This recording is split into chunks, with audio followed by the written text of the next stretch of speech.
going on, everybody? This is the Google News Update, and this is episode 6, I believe. And this is your host, Michael Baker. What's going on, everybody? Always with me, I got my host here, Mike Bennett. What up? What up? What's going on, man? How you feeling? Man, I got the sniffles, man, but we chugging through, man. It's the season, but we here. We're about to get it in. it's going around. It's catching everybody, bro. It's catching no matter where you at in the country. Everybody getting it. Right, like down here in Atlanta, man. It's crazy. It was like 70 degrees last week, and now it's 35 degrees. So global warming, or they doing something with the climate? I don't know, but I mean, 57 today, which is weird because it's been like in the 30s for the past couple weeks. So it's definitely, according to our leaders, global warming ain't real. So I don't know what could be going on. But what's going on, everybody? Today we're going to be talking about Google, of course, and a couple of topics that we got today is going to be about Google and their real-time language translation and having real-time translation in the palm of your hands.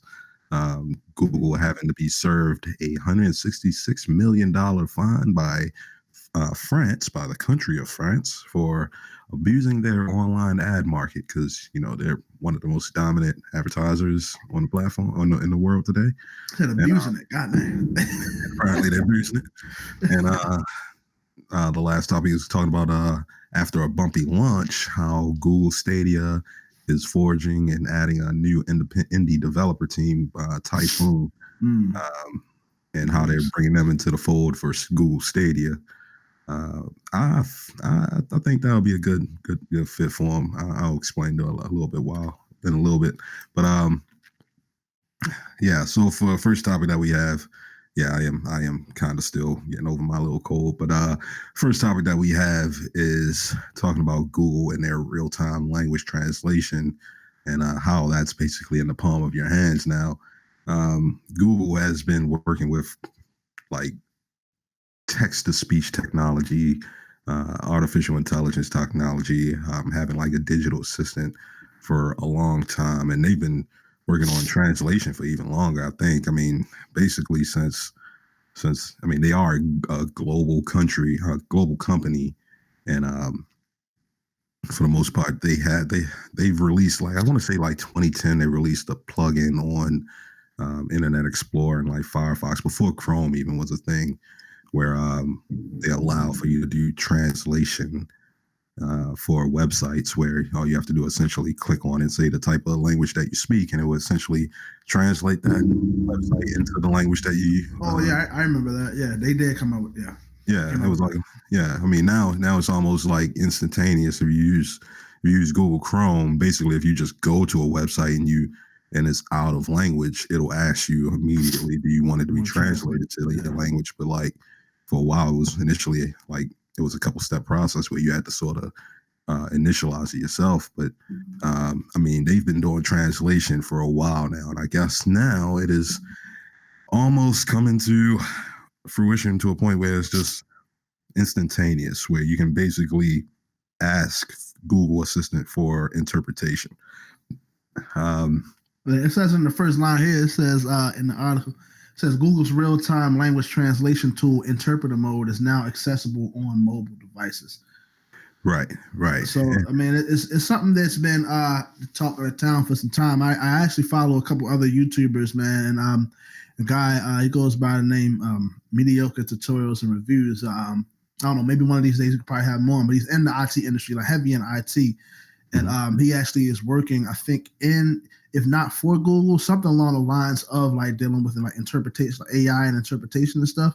And this is something that's big because a part of why this is such a key component, it comes up always down to like commerce. And then, the more and more people are able to connect beyond the barrier of language, the more and more like people, I feel like, can move forward based on things he was saying. It makes sense. And we said that one of the things that they, for some time, of course, they kind of had some things on lock. If you would go to Google Translate, I think that I've seen the progression of it over the course of time, because doing with the marketing I've done on the side, I've always noticed, like, when I'm trying to do something for like a client, but they may speak Spanish, something like that, Several times I noticed that I'll put in a certain phrase and it will change. Like what it was 2 years ago is not what it was today.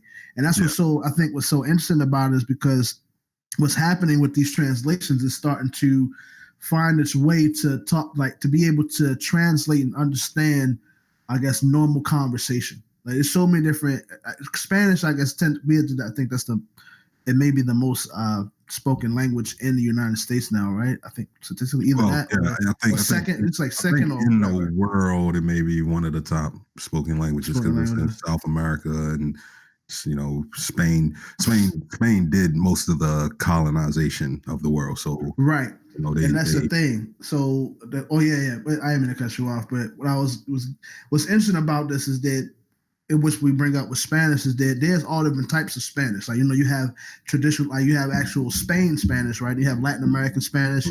They all have their different interjection, or what is it like? They all their like integrations with like other type of you like Portuguese. I didn't even know that. Like I think in Chile or like one of those South American countries that have like a Spanish that has like Italian words in it, something like that. So if you think about like what's going on with the language translation, where they at now, they're moving towards being able to not only like tell the difference between like a language with different dialects, but also like pick up on the regular conversation, or what we call the Ebonics is not, I guess, a good word for it. What's the word for it? Like just regular comment with certain things that how you would say, I guess, box in Spain Spanish is different than how you would say it in regular conversation. Yeah, it's like localized grammar, like how certain people just from being in that location, you tend to talk like there's English, but then there's like Baltimore English, like right, exactly, like exactly. there's like grammatical changes based on just where you are locally. That is a little bit different. It could be the same word, but it's essentially used differently here than it is over there. And yeah, I mean that's being able to have those understandings as well. That's something that a company like Google really is in a unique place because they can do translation, but then they can also identify based on what your locality is to say what type of English translation or what type of Spanish translation. Like, is it just pure straight up Spanish, or is it like Spanglish? Yeah, Spanglish type. Yeah, exactly. I mean, I used to use, I actually still have it on my phone. I always tend to keep it on my phone, actually. The Google Translate app. And for a while, that actually does do essentially real time translation. You can click on it, you choose the two languages, you can click on it and start having a conversation between the two people back and forth. But like it's kind of a step and go process. Like you have to fully say a thought and then complete the thought. It'll translate it. The other person reads it, and then they have to fully say a thought. It translates it, and then you read it. But like it basically does work. This idea, what they're talking about is being able to implement it in Google Assistant, where you can basically just say, "Hey Google, translate in this language for me now," and it'll essentially it'll just do it, so you don't even have to touch anything simultaneously. Yeah, and like what I want to see, like I was saying, I think a while ago I was talking about that Babel fish, like having a translator in your ear. I wonder how it would work with like long distance, like telephone calls. Like, let me call somebody and I don't even have to hear their voice in their language. Like, I call somebody, I start talking in the phone. On their end, it gives the translation. They start talking in their language, and it sends back me just the translation. And I don't even have to worry about like, I don't have to go through that weird phase of let it translate because the separation of being on the phone, because using this stuff in real time. Like if I had the phone and I had the app for translation on my phone, I'm standing there next to the person and I'm talking to them, and I'm like, all right, I'm gonna say this on the phone and it's gonna translate, and then you say this on the phone and then it translates. Like it's kind of weird when you're standing there in front of each other. But like if I'm on the phone and I'm essentially talking to like a machine, a middleman machine, where it's like the middleman is doing the translation between us, but we don't really see it, and it's sort of seamless. Whereas like I'm just talking to the middleman, the middleman's talking to that dude, that dude's talking back to the middleman and talking to me. Man, that's like you're talking about, like the change, like being able to have commerce and sort of get communication out of the way, to have that not be a barrier anymore, where you basically just communicate in real time and everybody can translate with everybody. Like that's going to be a major key. Like you were talking about with localized communication, they are those little hiccups where it's kind of hard to catch on to the particulars of that language and that community, but everybody still sort of understands like the standard of their language. Yeah. So like even if you don't really fully get it, like if you had like basic education of your language, you should be able to still like pull it back a little bit and talk in a standard that the computer can understand. Right. I'm thinking I wanted to get to a point where, like, if I'm like, say, we from Baltimore, we talk how we talk, and say I want to go over to, I'm saying, go to Spain, like one of these Spain shorties, and I would be like, "What's up, dummy?" Yeah, it would translate to, "Hey, gorgeous, how you doing?" Like that. Yeah. That if it gets to that level, then it's like that's something that's like this next level, man. I don't know how. Yeah, I mean, and most of that, I think it will require being a middleman in common communication. Like it has to have a period where it can learn that. I mean, like how we learn it. I mean, like we learn to use the term dummy and whatnot just because of usage in the everyday community. Like you just talking, you talking to your friends, somebody used the word dummy and you put it into context. Right. I mean, like they would have to be part of that conversation so that they can learn, because they got AI associated with it. They got to be able to learn that context. I mean, right now most of the stuff ain't really even context. It's just learning. It's just spitting out answers to questions. Do you think? I guess that brings the question. We can go on about this, man, but it brings the question, like, do you think AI will get to a point where it will like have intuition? Because that's what I feel like what you're getting at when you say that, like, for instance, like in our localized language, how we talk, our slang terms and stuff like that. If somebody was to say dummy, say it's the first time, right? Mm-hmm. But you can tell like he's the homie or whatever case is, how you say it. Intuitively, you can pick up like it's more like endearment rather than disrespect. But like, do you think that are we getting to a point where AI is able to tell that, like, okay, intuitively, this is what's happening? I think it will require AI having more senses. Like right now, I mean, if we're trying to just do it based off of verbal communication, it really only has verbal communication. It has the written language to work off of. I mean, like it doesn't have like social cues. Like we have a lot of like what they say, what we always say. Communication is like, talking is like 10% of communication. Yeah. Like the other 90% is body language, context, where you're at, things like that. And you don't have to actually say those things because those are already implied. And that's based on our other senses of, our awareness of what's going on at the time. For machines to be able to do that, they would have to be able to participate in that awareness process. Like it would have to be like a camera in the room seeing that you're in a room to say, all right, these things in the room are also happening. So if I talk about this microphone right now, the camera can see that I'm talking, that a microphone is in here. So I must be talking about this microphone. I mean, like it has to have more senses in the room. I mean, and that's another question, like how far in the senses game are we going? Like we having things see us, have it. I mean, it's only so many senses. You got touch here, like touch, taste, smell, sight, and seeing. I mean, hearing. What? I don't even know all my senses. We only got 5 senses. 5. We only got those 5, and being able to recreate those for machines, and then giving them the 6th sense, which is what I always consider the 6th sense, is putting all of those together and interpretation. I mean, like understanding what all of those mean to us individually, and essentially giving a machine that 6th sense, that form of intuition. It requires having more things around it, having more senses to understand the world that it's in. Have a holistic sense, pretty much. Yeah. And I mean, we're working on that. I mean, we working on that every second when they selling those daggone portable video cameras, those video chat cameras. Yeah. Like, they don't mention the fact that they collecting the data, collecting the video, treating the AI a little bit better so that they can learn how to do image recognition in your Just video. get a little prompt saying, "Yeah, would you send this data back to?" Yeah. I mean, like, we just trying to make the tool better. Yeah. We ain't saying what all this other stuff that we doing. We just trying to make it better for you.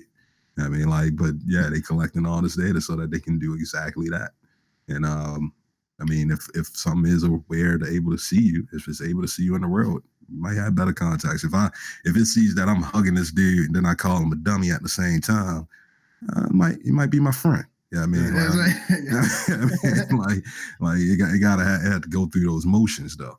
Yeah, I mean, like, or else it's just going to think a dummy is a dummy based on what it did and based on what the definition is. Yeah, on what the definition of a dummy is. Like, it's going to just use it wrong. And I mean, it takes that time, but more senses that we put to it, the more awareness we give to it, more questions are going to arise, more regulation have to arise. Right, yeah. Because we got to slow it down. Yeah. We starting to do too much. But I mean, I'll allow a company like Google to do it because they care. They actually trying. Yeah, I mean, they trying to do the stuff with worldly purposes. They ain't immediately turning this stuff over to money. Well, not really, because based on this next article, they turning this stuff over to money, man. Because Google just got fined $166 billion for abusing their advertisement practices by the country of France.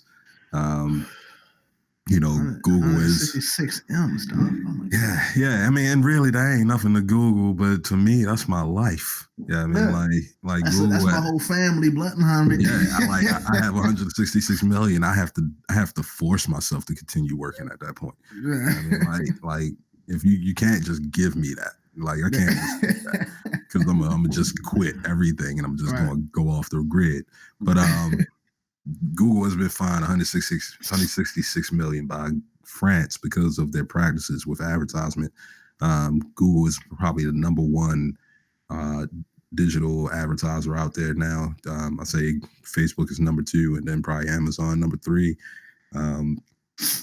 But they essentially offer advertisements for the world based on whatever website you're on, whatever application you're using.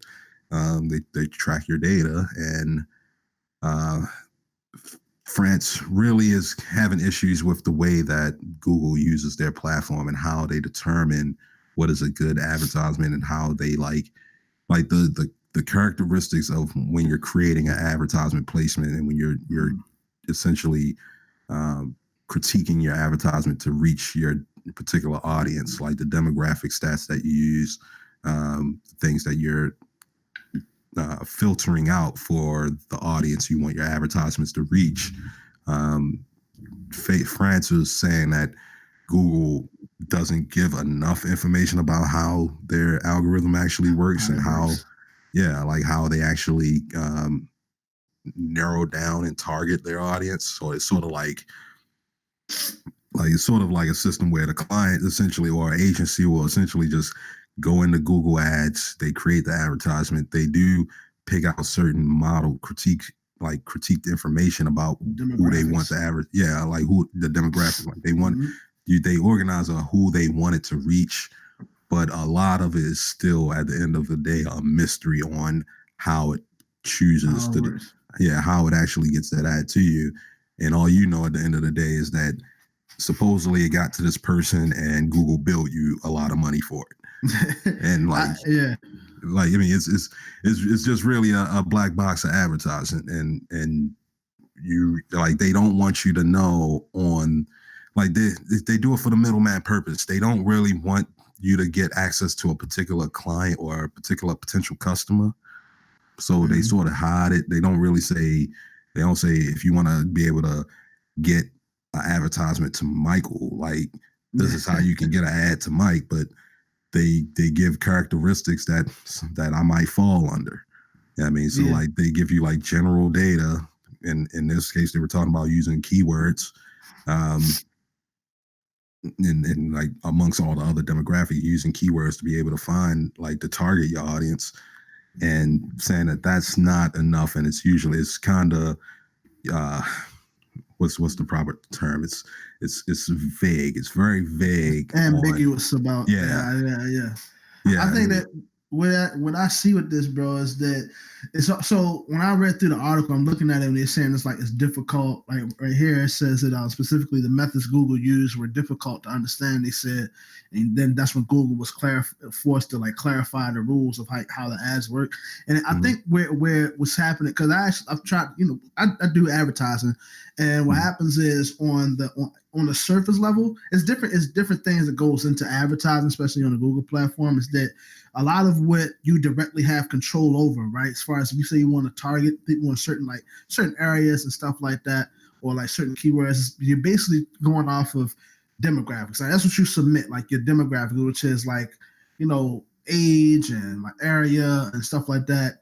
But what happens, it seems like once you give those demographics and you start to then follow that person's actions, like you pixel them or something like that, then you start to study or go after people based off of their psychographics, which is different in the sense of like monitoring basically coming up, having a conclusion of what this person's actions are and where to target them on certain things, like how they think. It's almost like if you see me constantly going to a certain site and you look that people go to this site for certain things, you kind of get an idea of the type of person I am and like why I would go there. So then it'll, in the sense when you're like looking at it psychographically, it's like you'll find like an ad place somewhere where almost like that's where that weird thing happens. If you notice, where feel like some people will say it like they'll be thinking about something in their brain and then like they go on the internet and see like it pops up. So like how that happens. What's happening is that it's determining from that person's demographics and their actions what their I just said that. Exactly. And I think that's where, I'm sitting they probably get me in there to get them off this case. But what's happening is that, by that they're determining these people's psychographics, and that's where it gets a little bit spooky. You know what I mean? Almost like your mind reading. So it's something where, because they're not really doing it sounds like Google's not doing a good job trying to explain themselves, in the sense of they probably feeling like, why do I gotta explain stuff, you know what I mean? Because I'm Google. But really, I feel like that's what's really happening here, is why it's like this find came out of nowhere, is that these people, I guess France doesn't really understand that sense of advertising. Is that after a while, when you're tracking people's like their clicks and like sites that they frequent, you can pick up when they psychographics of how they think. And then what happens is Google then, because you have your reports and stuff like that, they'll turn that information, or if you have either one that control the advertising, you can go to see what the KPIs are, and then from there you can determine what the next point of attack is, per se, like where to go. So I think that it's something where Google should jump in and say that. I just think that if they did that, they run the risk of, their methods of how they make money being put out there completely. Yeah, and, I mean, that's part of it. You never want to put the, you're kind of forcing their hand, and now you out there, Yeah, you're giving out that Google juice. Like some of it is like copyright. Some of it is like IP, intellectual property, where they can't just expose themselves out. Like that's how they're making their money. You want me to tell you exactly like this, the magic trick? You want me to tell you the magic trick? I'm gonna steal. The next thing you know, they're gonna counter sue them. Right. Google gonna. Next thing you're gonna hear, France is being sued by Google for giving out their magic tricks. Right. Showing the sleight of hand. I was like, you say you're trying to take the Google juice, man. Like, just sit back and enjoy the show, man. I mean, and part of this is just like the EU just been tripping lately in general. Oh yeah, like they going after everybody they possibly can. So like, they probably was like, you know what, France, instead of the EU taking this one whole, let's France just do it by themselves, and we'll come at them on another thing in a couple of weeks. Like they trying to grab all that money again, because part of it is that they complaining about how these Silicon Valley companies are so like dominant that the EU can't make money, whereas just America making money. China, and like in that argument, you gotta be like, how is China not making money? I mean, how is China making all this money and then the EU not? So it can't be just straight competition. The EU just gotta step it up. But the EU just like, you know what, we gonna just sue everybody. Fuck it. Right.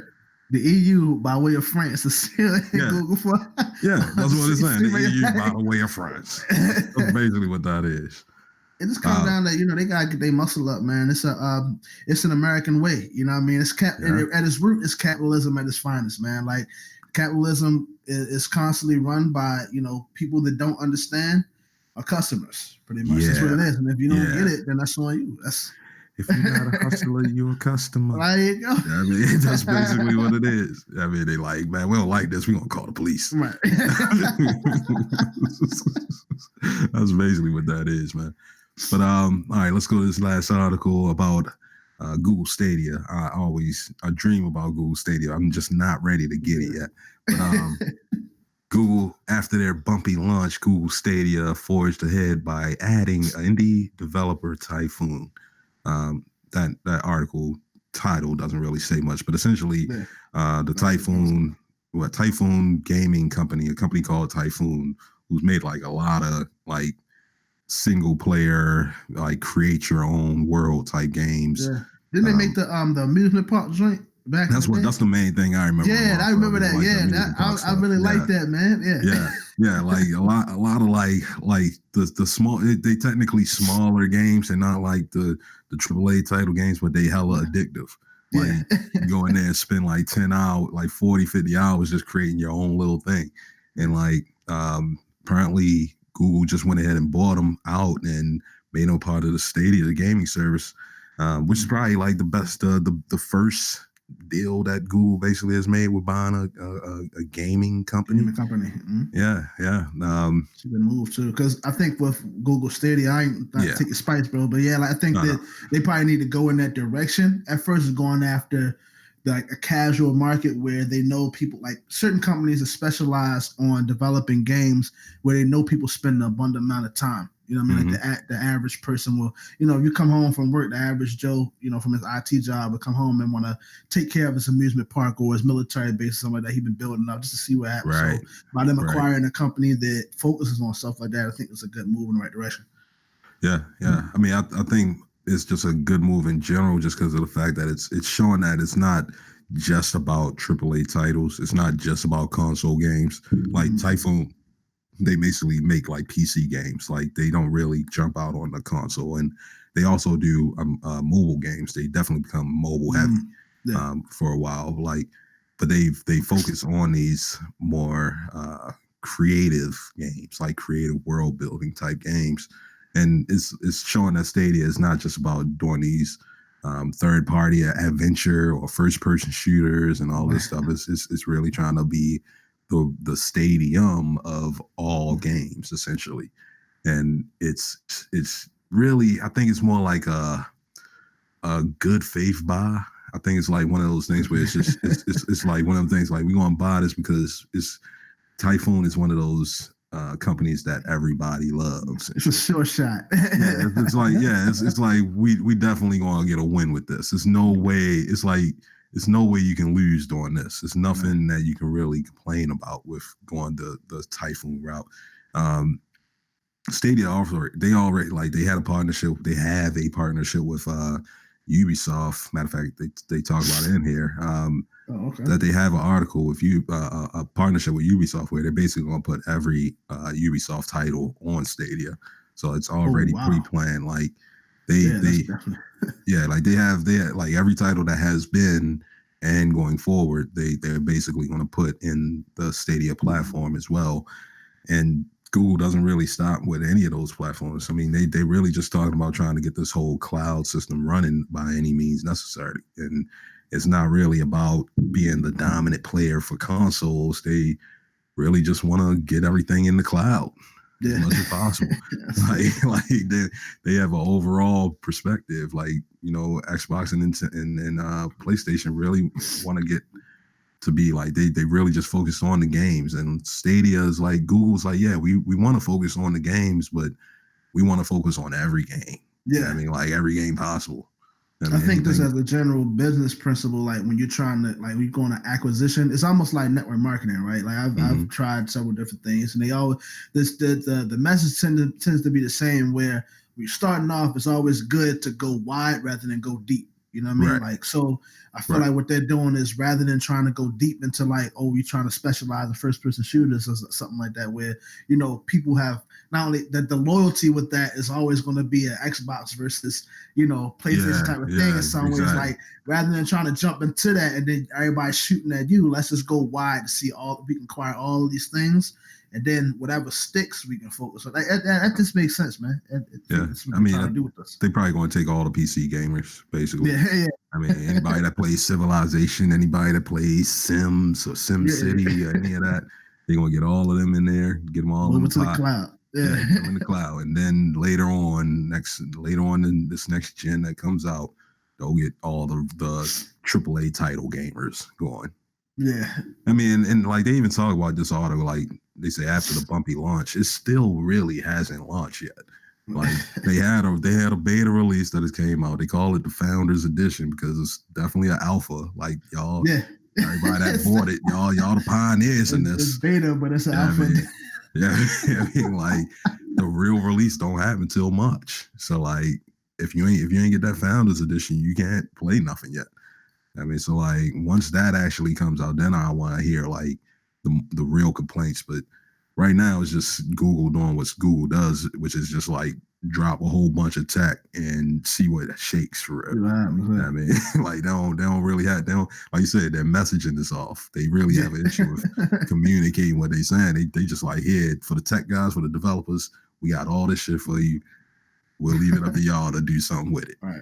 And it's good. I mean, see, it's smart, man. Like they playing it smart. Like they getting the criticism and stuff like that. But see, from a marketing standpoint, businessman, like a problem that's presented is a way to make money rather than something that you know it stumps you, right? So if the idea of when they drop this stuff and they're getting all these complaints, well, it's like okay, they're Google, you know what I mean, at the end of the day, so it is what it is. And like it's not like they're gonna go nowhere, they'll just force it to work, right? But you know, but like based on the responses they get back from the market, you know, they'll then say, all right, well, okay, they complain about not having this on there or not having that. So we'll repackage it and redistribute it in this way to cater to what this audience is saying. Then go again, same thing, see what the market says, right? Go back to the drawing board. So I mean they plan it just, you know, they're in a what they call it, like an MVP process right now. As soon as they, you know, they get that refined and they super build it, you know, people want to be on it, man. Like, yeah. I mean, it makes too much sense. I'm waiting for like I don't even really plan on it being a thing yet. I'm waiting for it to actually like jump off. Like I'm in a Stadia group for people that get them and got them and are enjoying them. And like I see the pros and cons that they already have with it, but I know myself, I'm not even getting into that until like the 5G era. Like when everybody has 5G phones, it's going to be like 2025 sometime when everybody get the 5G phones and everything's real time. All the great technology that everybody dream of is here now. Like VR is becoming a thing again. Yeah, I mean, because as it becomes a thing again, and like people start using it, then I'll go ahead and try to hop in Stadia and check it out. But right now, I'm just enjoying the tech, and I'm part of their development community, so I can actually see like how the stuff actually is getting built out. And when I get back to actually doing some game development stuff, I'll participate in it. But like right now, I'm just enjoying the technology and seeing the competition. So this is because Xbox is doing the same thing, PlayStation is doing the same thing. Amazon's is plotting on doing a gaming service. Yeah, they plotting, sitting in the clutches. Yeah, they camping right now. and that's the thing. Like you got to watch them because they always be in the cut too with stuff. Like Amazon got a great sales team. You know what I mean? So like all they got to do is build the tech, and then they'll run a route. They'll run like crazy to get the sales going, to get people to start actually developing on it. So like watching them and seeing what they do. Apple has the Apple Arcade system, which is nothing like any of these cloud gaming services, but they sell it like it is. So it's going to be fun seeing all this stuff that's happening in the next couple of years with it. We're gonna see the warfare go down, man. Because once they get the cloud, let's like look at it. Once they get that cloud popping, then everybody gonna try to move. I think so. Sony gonna try. It's gonna happen, bro. Sooner or later.